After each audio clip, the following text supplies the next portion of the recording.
Few events have shaped modern democracy like the American Revolution. Here's how it happened.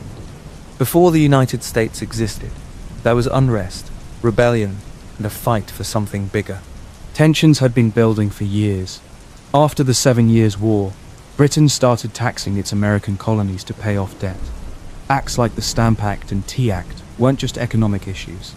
They struck at the colonists' belief in self-governance. No taxation without representation became the rallying cry, grounded in the idea that legitimate government needs consent. What set this revolution apart was its philosophical core. Inspired by Enlightenment thinkers like John Locke, leaders like Jefferson and Paine argued for natural rights and the idea that people could shape their own government. Despite facing a stronger, better equipped British army, the colonists, under Washington's leadership and with crucial French support, managed to secure independence. By 1783, the United States had not only won a war, but launched a bold experiment in democracy that would influence generations to come. But before we dive back in, if you're enjoying what I'm doing here, leave a comment. Let me know where you're listening from and what time it is for you. I'd love to hear more about you. It's always fascinating to know whether you're using these episodes to fall asleep or to keep you company on a long drive. Alright, let's begin. It happened just before sunrise, on a damp spring morning in April of 1775. The sleepy stillness of Massachusetts was broken by a sudden crack, one single gunshot, fired in the small village of Lexington. No one can say for sure who pulled the trigger first. Some said it was the British, others insisted it was a colonial militiaman. But it didn't matter, not really. That one shot echoed far beyond the fields of New England. It would roll across oceans and decades, setting off a chain of events that would challenge one of the most powerful empires the world had ever known. They called it the shot heard round the world. And in many ways, it was. It's strange to think how quiet revolutions begin. Not with parades or speeches, but with long simmering frustration, whispered plans behind tavern doors, and the quiet grip of a musket under candlelight. By the time blood was spilled at Lexington, something had already cracked beneath the surface. The war, they say, began there. But the story started long before that morning. Decades earlier, the British Empire had been at war elsewhere, far from American shores. The 7 Years' War, or the French and Indian War, as it was called in the colonies, had drained the crown's coffers. By 1763, Britain found itself victorious, but heavily in debt. The colonies, once a distant source of raw materials and trade, were suddenly seen through a new lens. As taxpayers, that shift would reshape everything.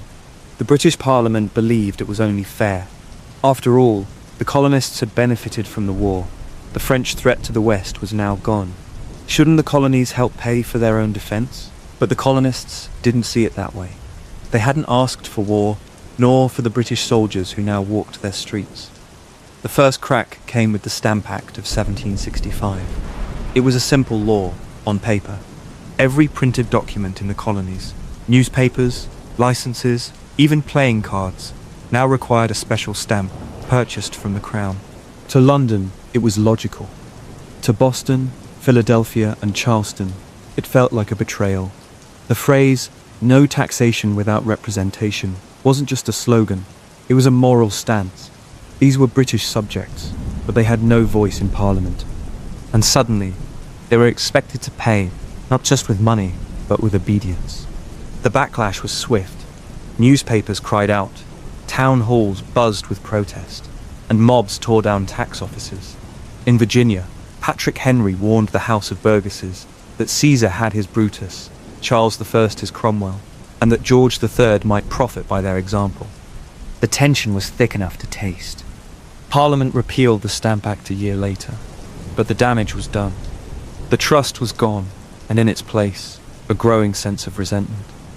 More taxes followed, on glass, paint, tea, each one met with growing resistance. Protest became a way of life, and rebellion, slowly, began to feel not just possible, but inevitable. In Boston, tempers boiled faster than in most places. In 1770, British soldiers opened fire on a crowd of angry colonists, killing 5. The Boston Massacre, as it came to be called, was a turning point. Paul Revere's famous engraving, dramatic, exaggerated, spread across the colonies like wildfire. It didn't matter that the soldiers had likely fired in panic. The image told a cleaner story, that of red-coated villains, guns raised against the people they were meant to protect. And then there was the tea. In December of 1773, a group of colonists dressed as Mohawk warriors crept onto British ships docked in Boston Harbor and dumped 342 chests of tea into the sea. It was a defiant, theatrical act, loud enough to make headlines in London and quiet enough to conceal identities. No one died that night, but it was one of the boldest gestures of resistance yet. The Crown responded with fury, imposing what became known as the Intolerable Acts, closing the harbour, revoking Massachusetts' charter, and sending more troops. These weren't just punishments, they were warnings. But instead of submission, they sparked unity. Across the colonies, once separate towns began to speak with a common voice. Letters travelled by horseback from Virginia to New Hampshire, and a fragile but growing alliance began to form. In September 1774, delegates from 12 colonies gathered in Philadelphia. They called it the First Continental Congress. Some hoped for reconciliation, others spoke of independence. Still a dangerous, even treasonous word. But by spring the word wouldn't be whispered anymore. On the morning of April 19, 1775, British troops marched from Boston to seize weapons rumoured to be stockpiled in Concord. But they didn't get far before encountering colonial militia in Lexington. No one expected blood to be shed, not yet. But the tension was unbearable. A shout, a shot, confusion, and suddenly, men were lying dead in the grass. The redcoats pressed on to Concord, but by then, hundreds of militiamen had gathered. They fired from behind stone walls, from forests and barns. British discipline clashed with colonial fury. The King's soldiers retreated under fire, all the way back to Boston, chased by the same people they had once considered subjects. It wasn't a full war yet, not officially, but the truth hung heavy in the smoke. There was no turning back. As night fell across the colonies, families whispered of what had happened. Some prayed, others packed. The countryside pulsed with movement. Men joining militias, towns preparing for siege, and newspapers setting type to report what had begun. In England, few understood how serious things had become. But in America, the air had changed. A line had been crossed. A fuse lit. And that's how revolutions often begin. Not with grand declarations, but with the crack of musket fire on a foggy morning. A shot that, in its mystery and consequence, shattered the illusion of peace and opened a door to something no one could fully imagine. It's a strange thing, really, how one morning in a quiet New England village could unravel the course of empire. But the world has always turned on moments like these. Fragile, fleeting, but deeply human. And now, across the 13 colonies, eyes turn to the British flag with something new behind them. Not fear, not loyalty, but resolve. The mood in the colonies shifted slowly at first, like the quiet gathering of clouds before a storm breaks. The early years of the 1760s saw growing tensions that were easy to miss if you weren't paying close attention. Yet, for many colonists, the feeling was unmistakable. Something was changing beneath the surface of daily life, something that would pull them far from the comfort of British rule and into the uncertain path of rebellion. It all began with money, or more precisely, who controlled it. The British government, having spent heavily on wars in Europe and defending their vast empire, turned their eyes to the American colonies as a source of revenue. The Sugar Act of 1764 was an early attempt to tax goods like molasses and sugar imported into the colonies, but it was just the beginning. The Stamp Act of 1765 struck deeper. It mandated that many printed materials, from newspapers to legal documents, carry a tax stamp. This was not a small fee. It was a direct and unavoidable charge that touched nearly every colonist's life. Suddenly, everyday items felt like a toll paid to a distant government that had no voice for the people it taxed. What made these taxes so bitter was the principle behind them: no taxation without representation. The colonies had no representatives in the British Parliament. The laws and taxes came down from London, decided without any input from those who had to pay. It was a simple idea, but one that planted a seed of defiance that would grow rapidly. People began to see themselves not just as British subjects, but as a community with rights that even a king should respect. The reaction was swift and organised. The Stamp Act Congress of 1765 brought together representatives from several colonies to coordinate opposition. Towns and cities saw protests, some turning violent, as mobs destroyed stamps and harassed tax collectors. One of the earliest and most striking examples of this anger came from groups like the Sons of Liberty. This shadowy assembly of craftsmen, merchants, and lawyers was led by figures who would become legendary, men such as Samuel Adams in Massachusetts. They met in taverns and back rooms, plotting not just protests, but a new identity for the colonies, one that was determined to resist control. Interestingly, not everyone was eager to rebel. Many colonists still felt a strong loyalty to the crown, believing that these taxes were temporary or justified by the protection Britain provided. But the debates were growing louder and more divisive. Newspapers churned out essays and pamphlets questioning authority and laying out new ideas of liberty and governance. One of the most influential voices was a pamphlet called The Rights of the British Colonies Asserted and Proved, written by James Otis in 1764. He argued passionately that colonists had a right to be free from taxation imposed without their consent, a radical idea for the time. The turmoil reached a boiling point with the repeal of the Stamp Act in 1766. Britain thought the problem solved, but the damage had been done. New laws followed. The Townshend Acts of 1767 imposed duties on glass, paint, paper, and tea. These renewed taxes reopened old wounds, and resistance flared again. What made this time different was the colonial response had become more organised and widespread. The concept of boycott, refusing to buy British goods, became a powerful tool. Women, often overlooked in history, played a vital role here. The Daughters of Liberty organised spinning bees to create homemade cloth, helping to reduce dependence on British imports. The resistance was becoming a shared effort, a communal act of rebellion. Boston, in particular, became the epicentre of unrest. The city was a bustling port, alive with merchants, sailors, and dock workers, all feeling the pinch of new taxes.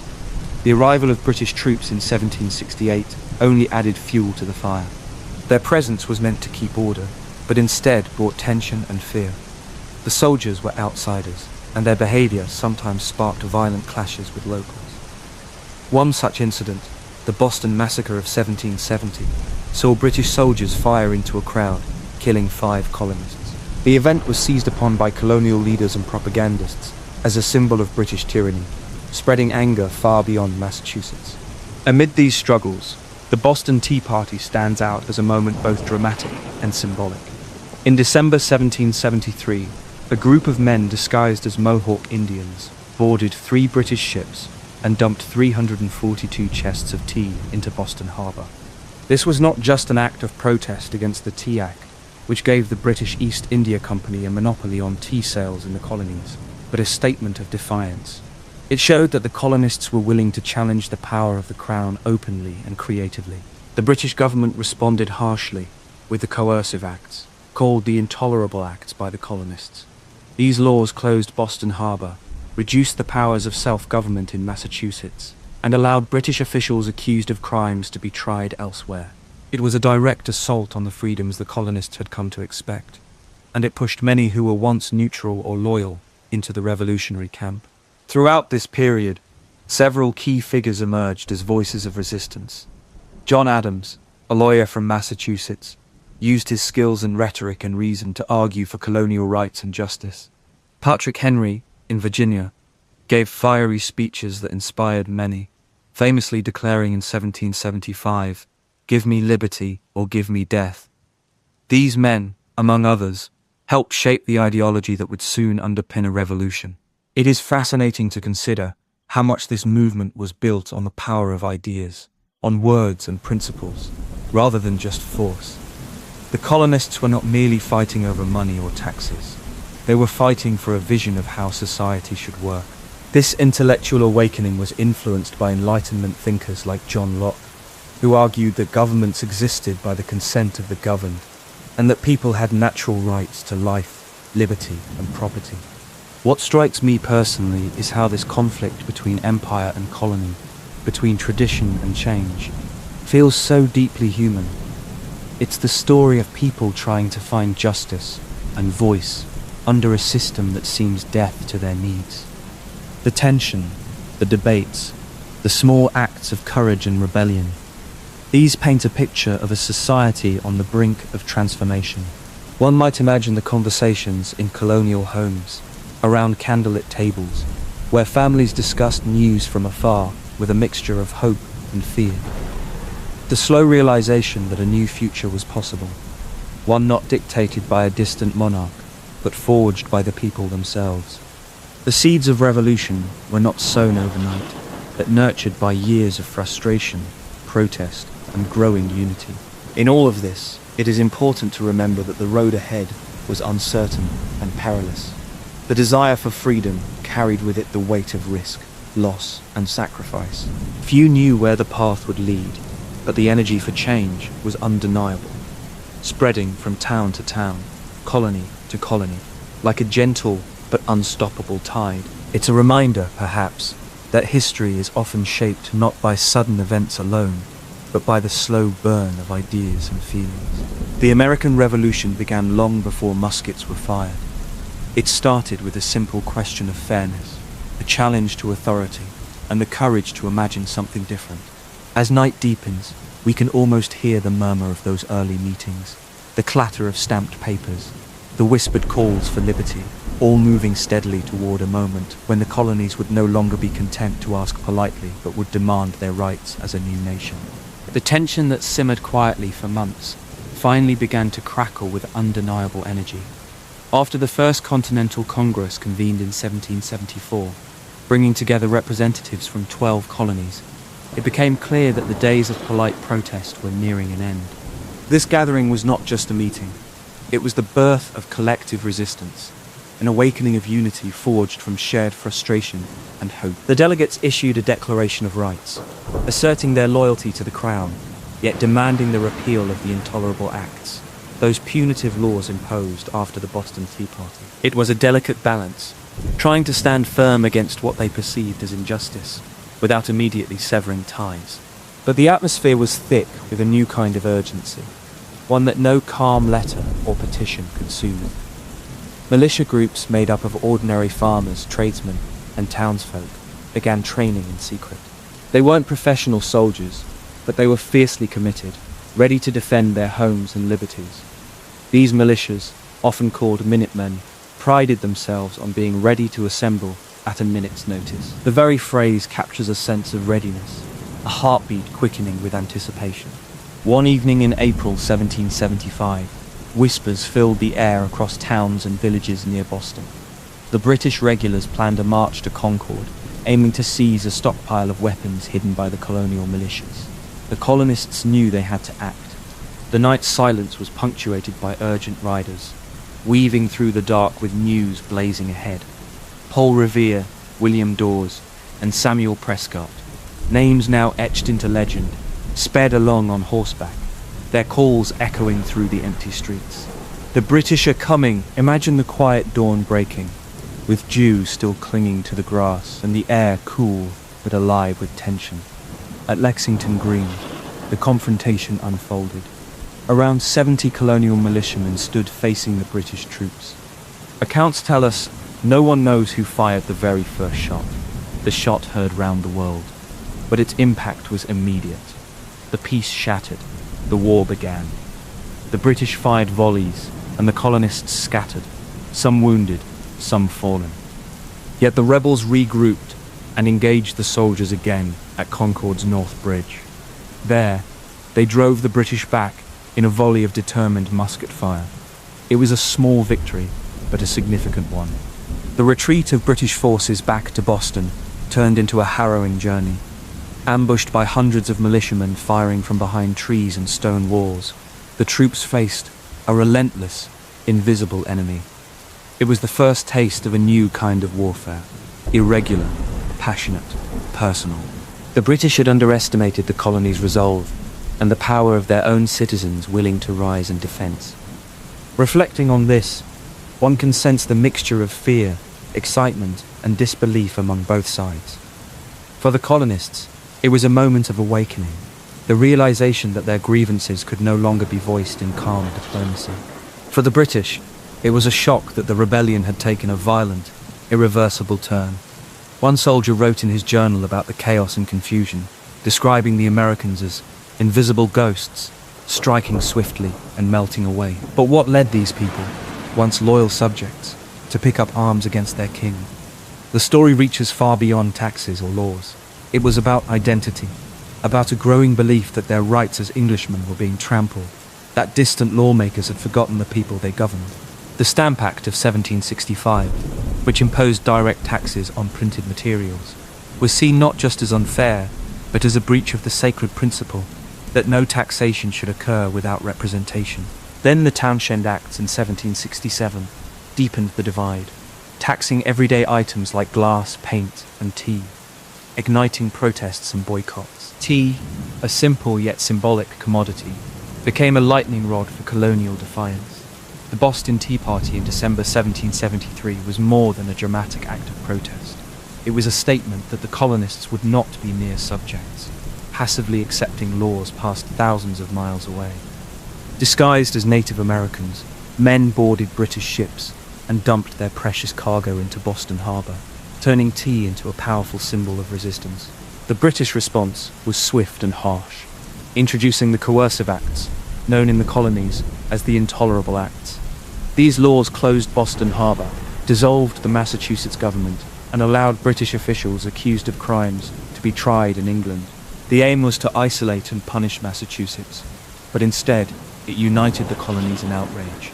The colonies realized that what happened to Boston could happen anywhere. Personal stories from this period reveal the human side of these seismic events. Abigail Adams, writing to her husband John, urged him to remember the ladies in the new society they hoped to build. She worried that the revolution might overlook women's roles and rights, a reminder that even amidst the grand political upheaval, individual hopes and fears shaped the future. In the taverns and town squares, ordinary people debated, planned, and dreamed of freedom. As tensions escalated, leaders emerged from the shadows. Samuel Adams, with his fiery speeches and organizational skill, stoked the flames of rebellion. Patrick Henry's famous words in 1775, "Give me liberty or give me death," captured the raw emotion behind the movement. These voices gave shape to the chaos, turning scattered grievances into a shared vision. Yet, the line between protest and war was not clearly drawn. In some places, loyalists, colonists still faithful to the crown, clashed with revolutionaries, sometimes violently. Families and communities found themselves divided, neighbours wary of each other. The revolution was not just a battle between Britain and the colonies. It was a civil conflict that tore at the fabric of society. By the spring of 1775, it was clear the conflict would not be contained. Militia mobilizations increased, British troops fortified Boston, and the uneasy peace shattered. The Continental Congress authorized the formation of a Continental Army, appointing George Washington as its commander. His calm determination and leadership would become the backbone of the American cause. Washington himself was acutely aware of the immense challenges ahead. In a letter to a friend, he wrote about the grievous task of molding an untrained, ragged militia into a disciplined force capable of standing against the British Army. Yet, despite the odds, there was a quiet confidence, an understanding that this was more than a military struggle. It was a fight for a new idea, a new way of life. This period of transition, from peaceful protest to armed resistance, marks a fascinating moment in history. The personal courage, the shifting loyalties, and the mounting uncertainty all weave together like threads in a complex tapestry. It was a time when ordinary people were called to extraordinary action, when the air itself seemed charged with possibility and danger. Listening to these stories late at night, one can almost feel the weight of muskets, the distant echoes of drum beats, and the whispered conversations by candlelight. It reminds us that history is not just dates and battles. It is the lives, hopes, and fears of real people, facing a future they could scarcely imagine. As the summer of 1776 unfolded, the atmosphere in Philadelphia thickened with a quiet tension that felt almost tangible. The delegates of the Second Continental Congress, gathered in the Pennsylvania State House, wrestled with an idea that once seemed impossible, declaring the 13 colonies independent from the British Crown. The room buzzed with debate, uncertainty, and cautious hope, each voice carrying the weight of lives and futures not yet written. Thomas Jefferson, a young Virginian lawyer known for his eloquence and thoughtful mind, was chosen to draft a document that would capture the collective yearning of a people for freedom. What emerged was the Declaration of Independence, words that would ripple across the world, proclaiming not just a political break, but a profound assertion of human rights, and the belief that governments derive their power from the consent of the governed. Jefferson's phrasing, such as all men are created equal, resonated deeply, though the full meaning and application of those words would unfold slowly, unevenly, and with many contradictions. It was a summer marked by urgency. The colonies, no longer merely protesting taxation without representation, were stepping into uncharted territory. The formal act of rebellion required not just courage, but a vision of a future built on principles rather than monarchs. While many delegates feared the consequences of open defiance, the stirring pamphlet by Thomas Paine, titled Common Sense, had already begun to change public opinion. Paine's clear, accessible arguments cut through doubts and fears, speaking directly to common people, urging them to see independence not as a distant dream, but as a necessity. The global impact of this declaration was profound. It sent shockwaves through the British Empire and intrigued monarchs and revolutionaries alike. Here was a colony claiming the right to self-determination, inspired by Enlightenment ideals that challenged centuries of royal authority. The declaration was a bold statement of intent, a public manifesto that risked everything. While the Congress debated and the document took shape, the realities of war pressed closer. The Continental Army, still fragile and poorly supplied, faced the formidable task of holding territory and winning hearts. George Washington, appointed commander-in-chief months earlier, bore the heavy responsibility of turning this fragile coalition of militias into an effective fighting force. Washington's leadership was marked by steadfastness and an almost paternal concern for his men. The letters he wrote during this period reveal a man weighed down by the immense burden of command, but never losing hope. Across the colonies, the decision to declare independence ignited new waves of commitment and resistance. Militias formed with renewed vigor, towns raised funds and supplies, and families whispered prayers for the men who marched away to fight for a cause they barely understood, but deeply believed in. The declaration was more than just words on parchment. It became a symbol of a collective dream, fragile and fierce. Yet, even as the birth of a nation was declared, the reality on the ground was often harsh. The war was not an immediate path to glory, but a grueling test of endurance. British forces, confident and well-trained, sought to crush the rebellion quickly. Early battles were often costly for the Americans, exposing the gaps in training and supplies. But beneath these setbacks simmered a growing sense of unity, a belief that freedom was worth every sacrifice. It's easy to romanticize the moment of declaring independence as a singular act of heroism, but in truth, it was the culmination of years of frustration, courage, and quiet determination. The delegates knew that signing this declaration was almost a death sentence if the rebellion failed. John Adams, one of the most vocal advocates for independence, later reflected on the courage it took. "There is a just God who presides over the destinies of nations," he wrote, "and who will raise up friends to fight our battles for us." This period also brought forward remarkable voices and stories that reveal the complexity of the revolution. Many ordinary people, often overlooked by history, found themselves swept into the tides of change. Women like Abigail Adams, who wrote to her husband John Adams urging him to remember the ladies, advocated for a vision of liberty that extended beyond men. Free African Americans and enslaved people began to consider what independence might mean for their futures, sometimes joining the fight with hope and sometimes with despair. The declaration itself was a statement as much about ideals as about practical politics. It was a beginning, a promise that the colonies would strive to create a society based on rights and justice. Though the path ahead was uncertain and fraught with contradictions, it posed questions that would haunt the young nation for centuries. Questions about who truly counted as equal, who would wield power, and what freedom would look like in daily life. Reflecting on this moment, One cannot help but sense the quiet bravery it took to sign that document, to stand for something so radical in a world still ruled by kings and empires. The summer heat in Philadelphia may have been oppressive, but the spirit within that room burned brighter, fueled by hope and the unyielding human desire for self-determination. In the days that followed the Declaration, the colonies faced the immense challenge of transforming words into action. The Continental Army prepared to confront the British military, but they also had to navigate internal divisions, resource shortages, and the daily realities of war. The war was no longer a distant concept. It was a harsh, unfolding reality that demanded sacrifice and resilience. Some historians note that the Declaration of Independence was also a diplomatic move, designed to garner support from foreign nations like France and Spain. It was an announcement to the world, a way to legitimize the rebellion and appeal for allies in a struggle that now seemed unstoppable. As summer gave way to fall, the war crept into the hearts and homes of countless families.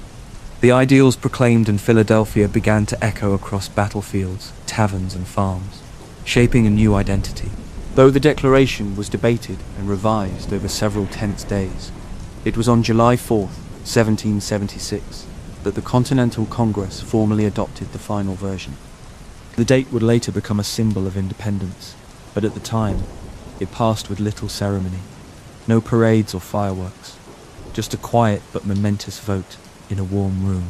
In the years to come, the 4th of July would be remembered not for the ink or signatures, but for the courage it took to claim a new destiny in the face of a powerful empire. America was no longer just a collection of colonies. It was a fledgling nation, fragile yet full of promise, holding on to the fragile dream of liberty amid the uncertainties of war.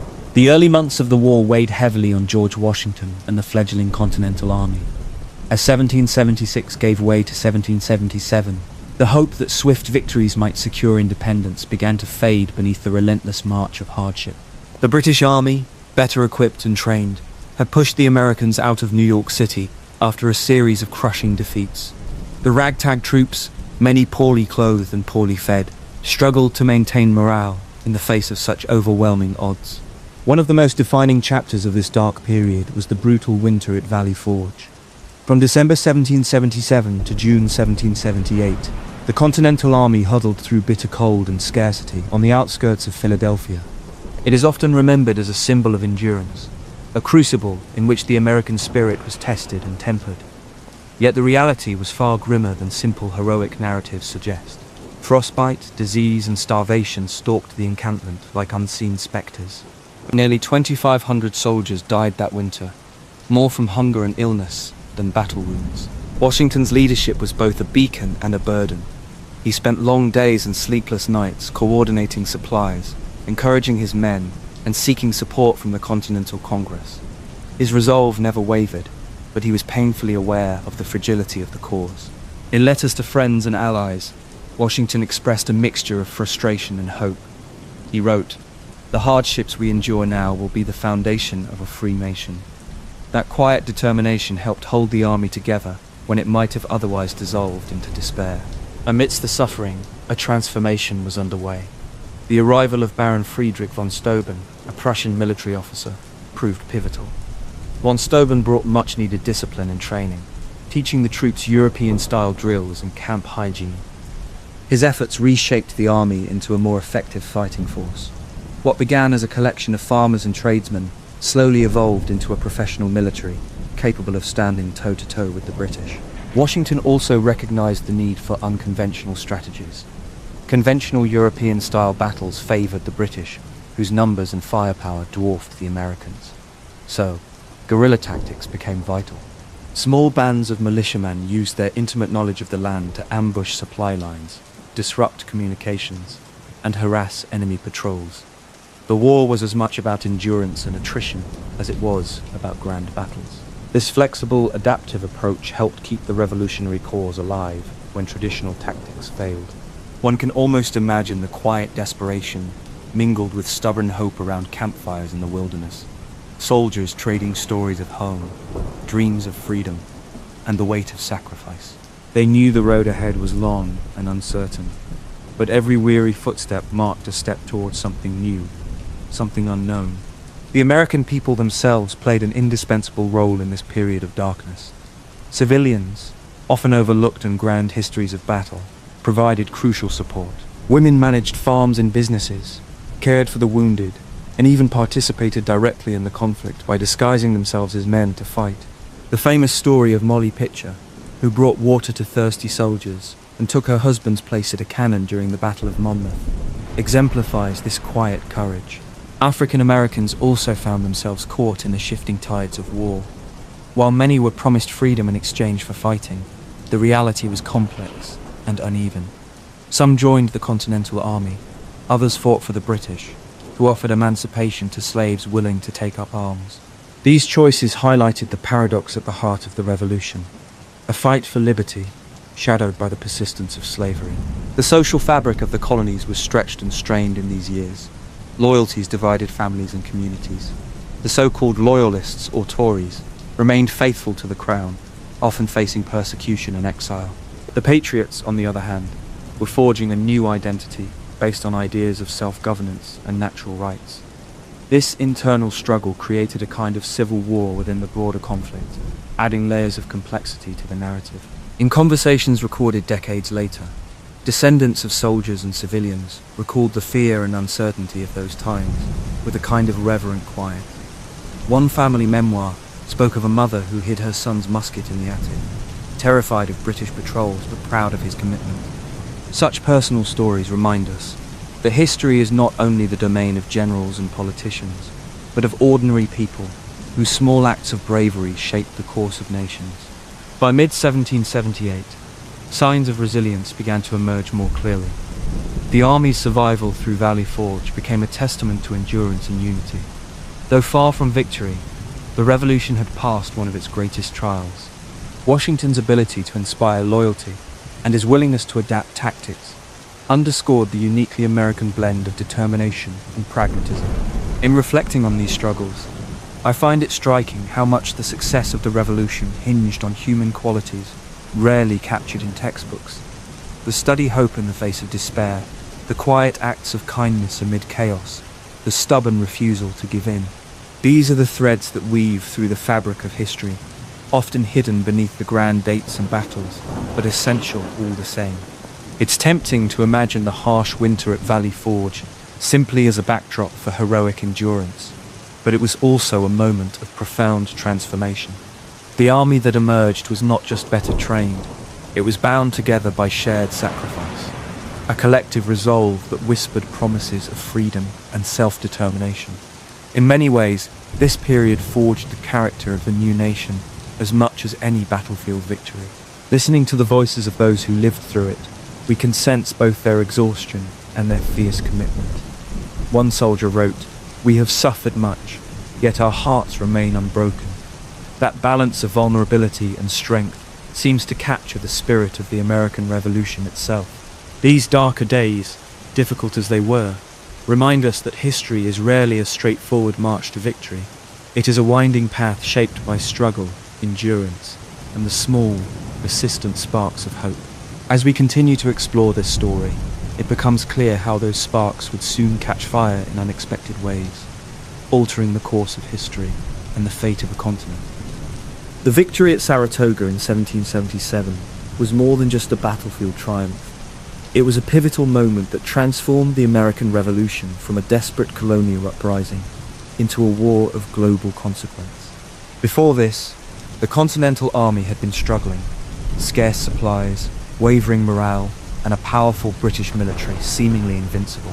But the capture of General John Burgoyne's forces in upstate New York not only halted a major British offensive, but also ignited a beacon of hope among the American revolutionaries and their sympathizers abroad. Benjamin Franklin, who had been tirelessly lobbying in Paris in 1776, seized this opportunity.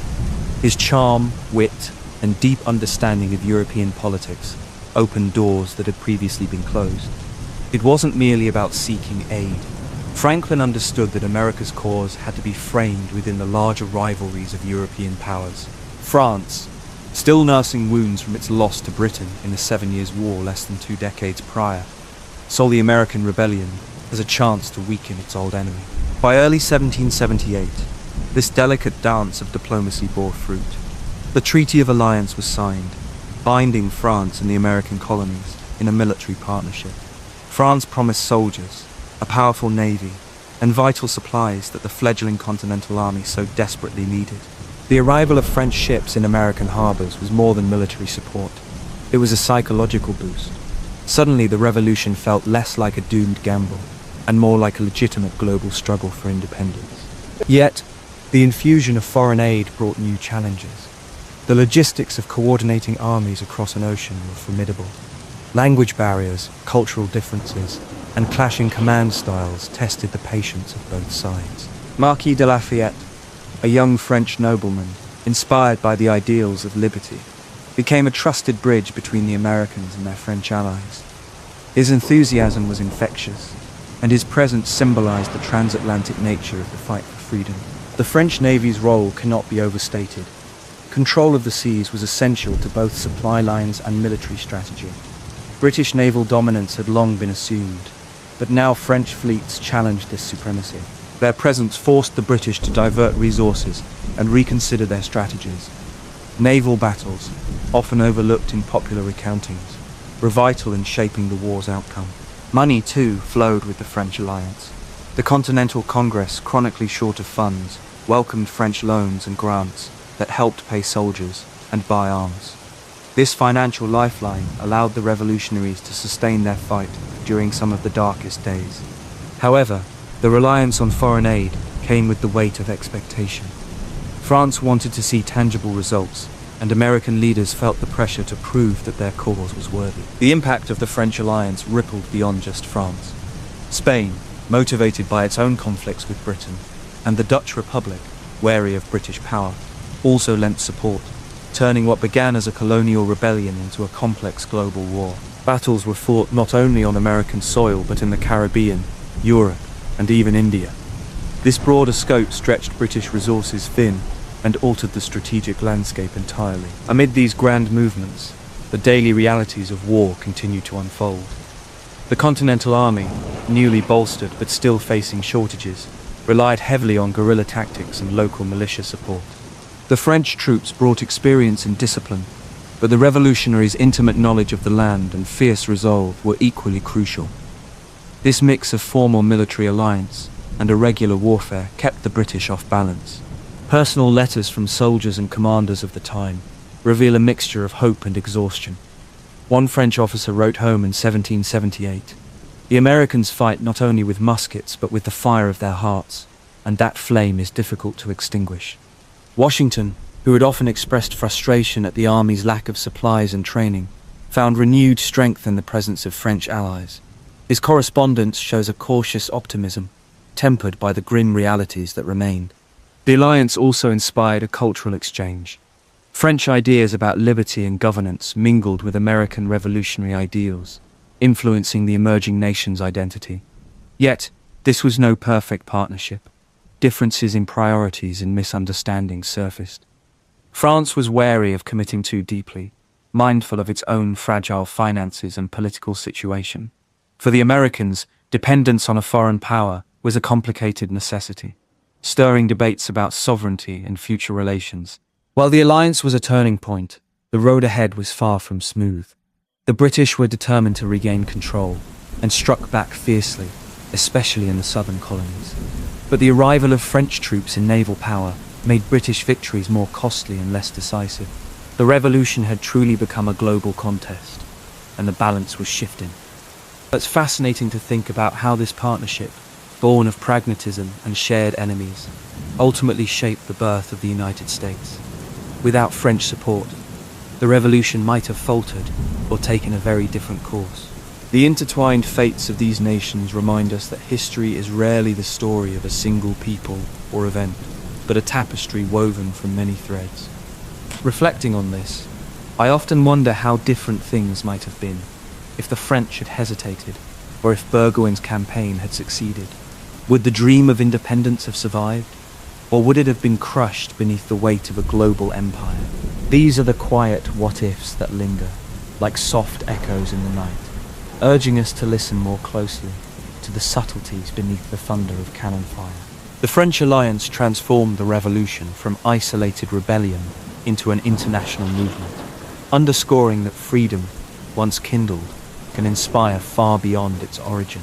The delicate dance of diplomacy, military aid, and shared ideals during these years reminds us that history is not only written on battlefields, but also in drawing rooms and ambassadorial chambers. As the war moved forward, the combined efforts of Americans and their French allies would pave the way for crucial victories and eventual independence. The story of this alliance is a testament to resilience, friendship, and the unexpected alliances forged in the pursuit of a common dream. And in that, there is something quietly beautiful, a reminder that even in the darkest times, hope can find a way, carried on the tides of distant seas. The war was never just fought on open fields with muskets cracking in neat lines under powdered wigs. No, much of it unfolded behind closed doors, in darkened parlours, among whispered conversations and coded letters. If you listen carefully to the silences in the official histories, you can almost hear it, the low hum of a different kind of warfare, one carried not with gunpowder, but with secrecy, deception, and nerves of steel. There was a war within the war, and it was everywhere. In the tidewater towns of Virginia, in the narrow streets of occupied New York, in quiet farmhouses where loyalty divided families, the revolution twisted into something messier and more personal. And for some, it was less about the crown versus the colonies, and more about neighbour versus neighbour, brother against brother. These weren't just political disagreements. These were choices that shaped the survival of communities, and in many cases, of individuals. One of the most quietly fascinating stories is that of the Culper Ring, a web of spies operating under the noses of the British in New York. George Washington, often painted as a stoic general standing tall on the battlefield, was in fact deeply invested in espionage. He called intelligence the surest means of success, and he meant it. The Culper Ring came into being around 1778, coordinated under Washington's order and managed by Major Benjamin Tormage, who went by the alias John Bolton. It's funny how you can walk down a quiet Long Island road today and not know that someone once passed secret notes under a tree in that very spot. The ring was subtle, careful. They used codes, invisible ink, and a method known as the dead drop, where messages were hidden in places like hollow trees or buried under a stone fence post. Abraham Woodhull, using the code name Samuel Culper, was a key player. He would gather information from British-occupied New York and pass it through a network that included a tavern keeper, a courier on horseback, and even a female operative. Historians now believe may have been Anna Strong, who used laundry on a clothesline to signal messages. A black petticoat here, a handkerchief there. It's poetic in a way, how such ordinary gestures could conceal revolutionary secrets. And these weren't just little side missions. The intelligence from the Culper Ring helped uncover a planned betrayal by none other than Benedict Arnold, who had secretly agreed to hand over the fort at West Point to the British in 1780. Arnold's name still stings in American memory, but his story, like so many from this war, is layered. He had fought bravely for the Americans, been wounded in battle, and felt overlooked, insulted, and impoverished by the very cause he had once bled for. Betrayal, in his case, came from a place of bitterness and ego, as much as ideology. Arnold's co-conspirator, Major John Andre, was captured in civilian clothes, behind American lines, carrying incriminating papers in his boot. When the papers were delivered to Washington, there was no room for mercy. Andre, though charming and well-liked even by his enemies, was hanged as a spy on October 2nd, 1780.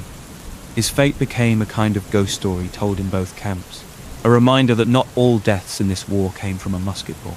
But espionage wasn't the only shadow cast over the revolution.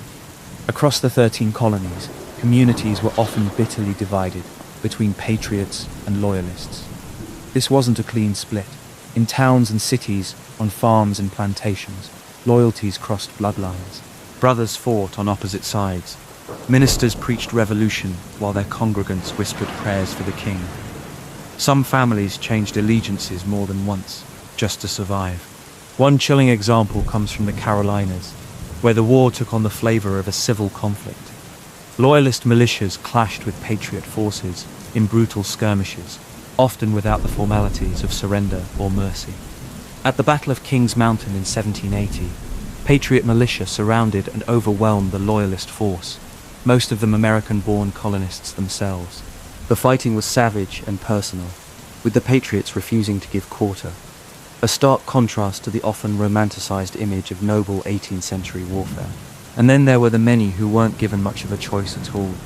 Native American tribes were pulled into the conflict, often used as pawns in British or American strategies. The Iroquois Confederacy split over the war, with some nations siding with the British and others with the Americans. The resulting internal strife left scars that would last generations. The revolution for them wasn't a pathway to liberty. It was often a prelude to land loss, displacement, and betrayal. African Americans too were caught in a cruel paradox. The language of freedom filled the air, yet most of them remained enslaved. Some found hope in the British promise of liberty in exchange for service. Lord Dunmore, the royal governor of Virginia, had issued a proclamation in 1775, offering freedom to any enslaved person who escaped and joined the British forces. Thousands did, risking everything for the chance at something better. Others fought for the patriots, some willingly, some under pressure. Even after the war, many of these promises, from both sides, went unfulfilled. Women, too, played roles far beyond what most textbooks admit. They acted as couriers, spies, fundraisers, and in rare cases, even soldiers in disguise. Deborah Sampson famously disguised herself as a man and fought in the Continental Army. Her story came to light after she was honorably discharged, her bravery acknowledged by Washington himself. And then there were the countless women who kept farms running, raised children alone, and endured military occupation while their husbands fought or died. Their quiet resilience was a backbone of the revolution. I always find myself thinking about how many lives this war touched that never made it into the big books. The mothers who buried sons on both sides, the freedmen who lived in hope and died in chains, the young courier who galloped through a rainstorm with a message in his boot, never knowing whether he'd live to deliver it. They were all part of this story, even if history didn't carve their names in marble. This was a war of battles, yes, but it was also a war of secrets. And in those secrets, you find a deeper truth about what it means to fight for something, to believe in a cause, even when the lines blur and the cost is everything. Cornwallis believed he was safe. In the humid Virginia summer of 1781, British General Charles Cornwallis stationed his troops at Yorktown, a sleepy port town nestled between the York and James rivers. He had entrenched his forces, fortified his position, and trusted that the powerful British Navy would be able to resupply or extract him if needed. After years of brutal back-and-forth campaigns across the colonies, he was hoping to strike a final blow, or at least hold the line until reinforcements arrived. But in the shadow of these hopes, a trap was quietly forming. General George Washington, who had long kept his army near New York, saw an opportunity. The French, now fully committed allies, had brought not only money and muskets, but ships. And ships would be key. A French fleet under Admiral de Grasse was already sailing up from the Caribbean, heading toward the Chesapeake Bay. If they could block the sea, and if Washington could march south quickly enough, they could close the jaws of a trap that Cornwallis wouldn't escape. It was a risky plan. Washington had spent much of the war dancing around larger British forces, playing a game of delay and survival. But now, with the enemy exposed and a powerful ally in position, the time had come to strike. He began the long march south, coordinating with French General Rochambeau, who led several thousand well-trained troops. Together, they moved swiftly, nearly 500 miles in under 6 weeks. It was a logistical feat. Men, horses, cannon, supplies, all coordinated with precision. Meanwhile, de Grasse arrived just in time to chase off a British fleet sent to rescue Cornwallis. The bay was sealed. By late September, the trap had closed. Over 17,000 Allied troops surrounded Yorktown. Inside the British lines, Cornwallis had about 8,000 men, many sick or weakened. For days, the Americans and French dug trenches, set up artillery, and began a relentless bombardment. Night and day, the sky above Yorktown flashed and thundered with cannon fire. In his letters, Washington seemed almost overcome with anticipation. He had waited so long for a moment like this, not just for revenge or pride, but for the possibility of ending a war that had stretched over 6 long, bitter years. One French officer, the Marquis de Barbé-Marbois, described the scene. The ground shook beneath our feet as our batteries opened fire. The British fired back with desperation, but we were stronger, more focused. We could sense it. The end was coming. On October 14th, American and French forces launched a bold nighttime assault on 2 key British redoubts, defensive outposts guarding the heart of Cornwallis's lines. The attacks were brutal and swift. Alexander Hamilton, then a young officer under Washington, led one of the charges. He later recalled the moment as madness lit by courage, the kind of close-quarters chaos where men fought with bayonets and bare hands in the darkness. By morning, the redoubts were taken. The British lines were cracking. Inside Yorktown, morale collapsed. Just 4 days later, on October 19, 1781, General Cornwallis surrendered. The image of that moment has become part of American legend. British soldiers stacking their arms in neat rows, drums playing a tune called "The World Turned Upside Down." But Cornwallis himself didn't attend. He claimed illness and sent his second-in-command to present the surrender. For Washington, it was a vindication. Years of hardship, of impossible decisions, of leading a ragtag army through winters and defeats. All of it had led here. But the war didn't end that day. News travelled slowly. It would take months for word of Yorktown to reach King George III in London. And even then, the British were reluctant to admit defeat. Skirmishes and minor battles continued into 1782, but something fundamental had shifted. Parliament began to question the war's cost. Public support collapsed. The colonies, it seemed, were not coming back. And so the long, delicate process of peace began. But that, perhaps, is a story for another night. For now, let's stay in the quiet aftermath of Yorktown, where the guns have fallen silent and the smoke clears gently over the fields. In the soft rustle of the Chesapeake breeze, one can almost hear the echo of distant footsteps, not of marching soldiers, but of a nation beginning to rise from the ruins of war, uncertain and untested, but free. There's something haunting about that moment. All the violence, the politics, the betrayals and hopes, they converge here, in a small town that might otherwise have been forgotten. But Yorktown became something more, a symbol of what was possible when perseverance met opportunity. It's strange to think how much of history turns on such fragile balances. A delayed ship, a misjudged order, a single wrong turn. And yet, through all of it, the American experiment survived, not by certainty or divine right, but by the grit of men and women who, despite their flaws, believed in something better. It makes you wonder, how close did it come to slipping away? But on that warm October day, as surrender flags fluttered in the breeze, and the war's final echoes faded into the earth, the answer didn't matter. The dream had held. The war had been won on the battlefield, but true peace, the kind etched into treaties and maps, takes longer to shape. After the surrender at Yorktown in October 1781, the world didn't suddenly fall quiet. There were still scattered British troops occupying cities like New York, Charleston and Savannah. Skirmishes flared, tempers remained high. But for the first time in years, hope was not just a dream, it was a destination. In Europe, the victory at Yorktown sent ripples through palaces and parliaments. The British government, already weary from years of fighting, faced intense political pressure. In February 1782, Parliament voted to discontinue offensive operations in America. Lord North, the British Prime Minister who had overseen much of the war effort, resigned. One of his opponents described it as a sigh of relief echoing across the Channel. Still, a treaty would not right itself. For the American delegation, the task was immense. To sit across from one of the most powerful empires on earth and define, in ink, the boundaries of a new nation. The peace negotiations began in Paris. There, in smoky drawing rooms and over whispered dinners, a team of American negotiators gathered. Benjamin Franklin, John Adams, and John Jay. Each had a unique style. Franklin, now a living symbol of the revolution in Europe, played the part of the charming elder statesman. Adams, sharp and principled, often clashed with others, but was deeply respected. And Jay, quiet and steady, understood how to navigate the unspoken language of diplomacy. One of the first challenges was unity. The Americans had allied with France and Spain, but each nation had its own goals. France, for example, wasn't too keen on a powerful, independent America stretching westward.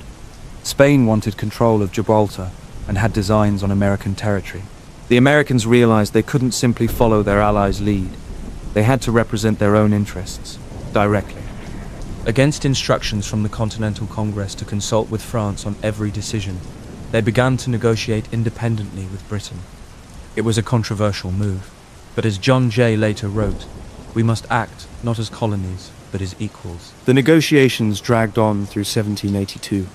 At stake were not just borders, but fishing rights, debts, and the fate of loyalists who had remained faithful to the crown.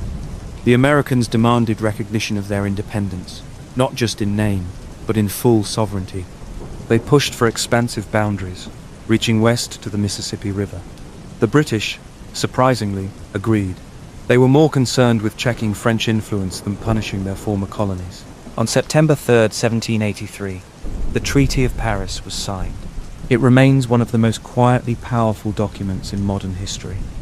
The preamble begins, "In the name of the most holy and undivided Trinity," a reminder of how diplomacy in the 18th century was still wrapped in the language of divine right. But then come the terms, clear, bold, and final.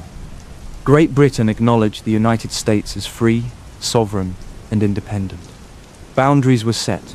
The Mississippi would mark the western edge. Americans would retain fishing rights off the coast of Newfoundland. Congress promised to recommend fair treatment of loyalists and repayment of debts owed to British creditors. There were still shadows behind the signatures. Many loyalists lost everything. Some fled to Canada or returned to Britain. Native tribes, who had not been consulted, saw their lands signed away without their consent. Enslaved people who had fought for the British were left in limbo. Some were evacuated to Nova Scotia or the Caribbean, others simply abandoned. But for most Americans, the treaty was cause for celebration. Church bells rang, towns held parades. In Boston, a crowd carried an effigy of King George through the streets, only to stop and quietly burn it beneath the old Liberty Tree. Still, beneath the joy was uncertainty. The colonies, once bound together by rebellion, now had to figure out how to live together, how to govern, trade, and decide who they really were. In March 1781, even before Yorktown, the Articles of Confederation had taken effect. It was America's first national government, a loose alliance of states held together by a fragile Congress. Under the Articles, there was no president, no national court, and no real power to tax. Each state retained sovereignty and independence. It was idealistic, born of a desire to avoid tyranny, but it left the new nation weak. States quarreled over borders, currency, and trade. Soldiers went unpaid. Foreign nations, unsure of the American experiment, hesitated to offer loans or treaties. George Washington, who had retired to Mount Vernon after the war, watched with quiet concern. In a letter to James Madison, he warned, "We are fast verging to anarchy and confusion." The young republic was not yet stable. It was something more delicate, an idea still finding its legs. And yet, the memory of unity lingered. The long march from Boston to Yorktown, the shared hunger, fear, and fire, those things did not fade. In Philadelphia, just a few years later, a new gathering would meet to build something stronger, the Constitutional Convention. But in 1783, as the ink dried in Paris, that future was still unwritten. I sometimes think about the silence that must have settled over those 13 states in the fall of that year. After so many cannon blasts, so many drums and marches and midnight rides, there must have been moments where the quiet felt strange, the kind of stillness that only follows great storms. In New York, the last British troops would not leave until November 1783. That day, Evacuation Day, was marked with celebration and relief. Washington himself marched into the city, greeted by crowds. A young Alexander Hamilton, now an aide-de-camp no more, stood with pride as the Union Jack was lowered. and the stars and stripes raised. Later, at France's Tavern in Manhattan, Washington gathered his officers and gave a farewell speech. One witness recalled how his voice trembled with emotion. "With a heart full of love and gratitude," he said, "I now take leave of you. I most devoutly wish that your latter days may be as prosperous and happy as your former ones have been glorious and honorable." Then, without pomp or pageantry, he left. That moment, simple and quiet, marked the end of one chapter and the uncertain beginning of another. Some stories are too often polished smooth by the telling, worn down into neat edges and familiar rhythms. The American Revolution, for many, has become just that. A tidy story of noble farmers with flintlocks, marching resolutely against tyranny, led by powdered gentlemen reciting stirring words about liberty. But the real history, the one hidden behind the textbook gloss, is far more tangled and far more human. Let's begin with a simple image. A boy, maybe 14 years old, barefoot in the mud outside Charleston. His family supports the Patriots, but his neighbors do not. When British troops arrive, they don't ask for loyalty, they demand it. That boy, according to records, was taken prisoner and held on a prison ship, where hundreds of men and boys died of disease and starvation. His name was Andrew Jackson. He would go on to become the 7th President of the United States. But first, he carried the scars, literal ones, from a British officer's sword after refusing to shine the man's boots. It's stories like his that remind us the revolution wasn't just strategy and statecraft. It was also personal, violent, ugly, and sometimes contradictory. Take the famous tale of Paul Revere's Ride. It lives in legend thanks to Longfellow's poem, one if by land, two if by sea. But Revere wasn't riding alone. There were others that night, like William Dawes and Dr. Samuel Prescott. Dawes actually took a different route to warn the militia. Prescott was the only one who made it to Concord. Revere? He was captured before finishing the ride. The myth is clean. The truth is complicated. Then there's the cherry tree. George Washington and his fabled honesty.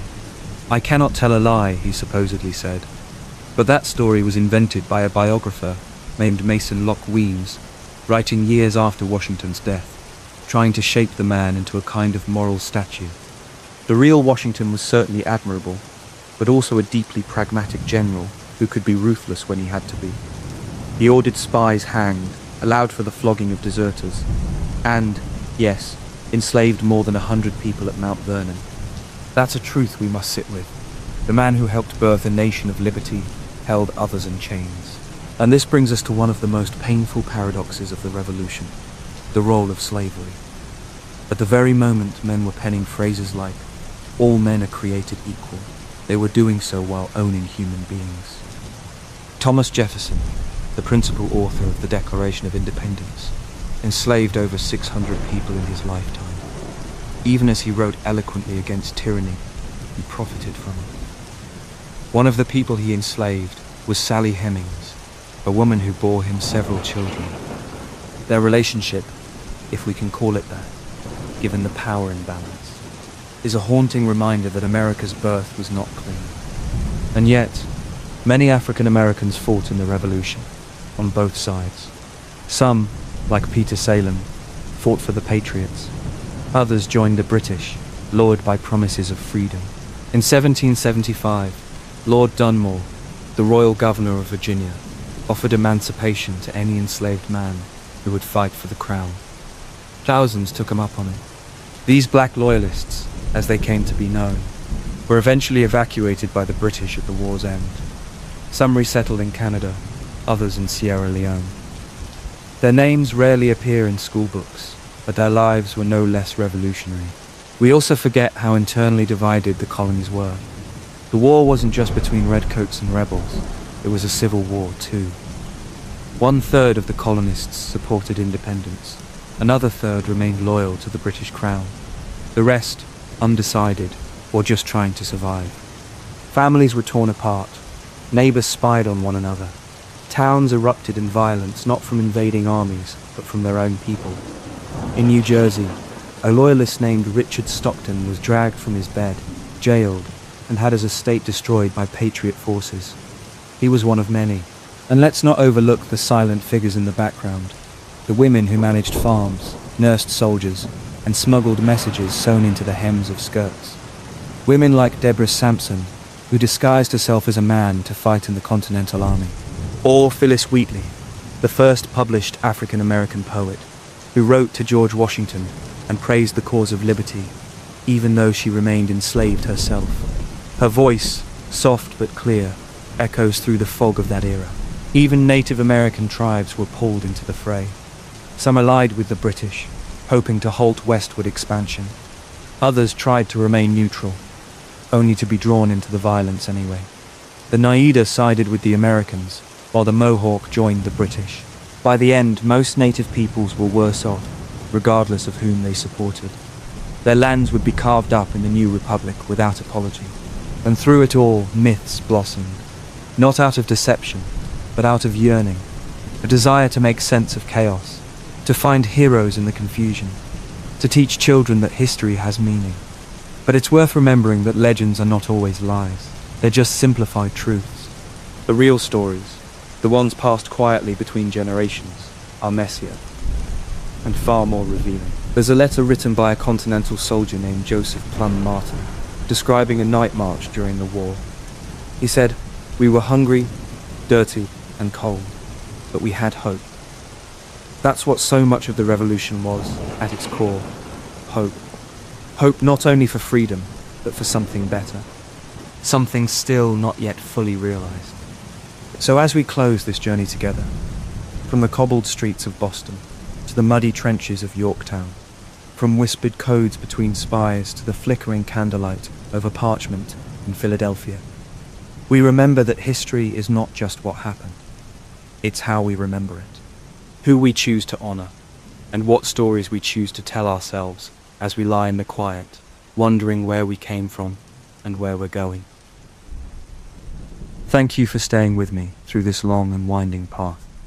If you've been listening in the dark, perhaps with eyes closed, I hope the stories settled gently into your thoughts. If you've been driving or working, I hope it gave you something real to carry with you. Until our next late night story, sleep well, stay curious, and if you enjoyed this journey, consider subscribing or leaving a gentle like. It helps more than you know. Good night.